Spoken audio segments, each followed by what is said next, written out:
Hey, in this video, I will be showing you how to use ElevenLabs Studio. So once you are inside ElevenLabs dashboard, you will be able to see on the left side you have products listing, and here you have studio options. So using this is pretty easy. So first of all, let's just say you want to start from scratch, or maybe create an audiobook, or just create a voiceover. The choice is yours.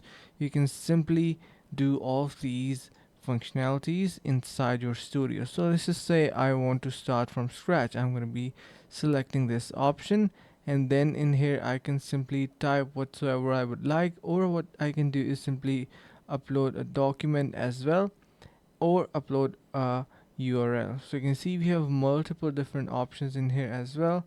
Let's just say you choose to type anything, and you can even generate. Let's just say we have um, tech related essay. So amazing thing about this is you can click on this generate option, and it is going to be generating the voiceover simultaneously. And you can see on top we have various options, like for example we have generate history, generation history, we have insert break. So if you want to, let's just say add insert break, so let's just add in here something else, like for example Alex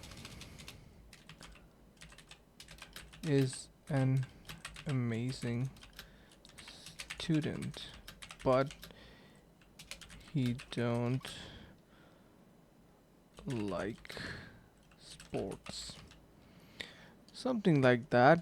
And if you want to add a pause in here, you can simply select this option, and you can even increase or decrease the pause as well. So you can see we have insert sound effect. We can even insert a sound effect, and let's just add a sound effect at the end, something like that.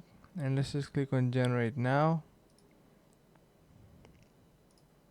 Alex is an amazing student, but he don't like sports. So this is how it sounds. Basically, this is so yeah. So all of this is functionality of your ElevenLabs Studio. So I hope you learned something in this video. Thank you so much for watching. So by the way, if you head over to the link in the description below, you are going to be getting 50% off onto the plans. So why not? Because ElevenLabs is such a useful tool to simply get your voiceovers done, and I highly recommend heading over to the link in the description below.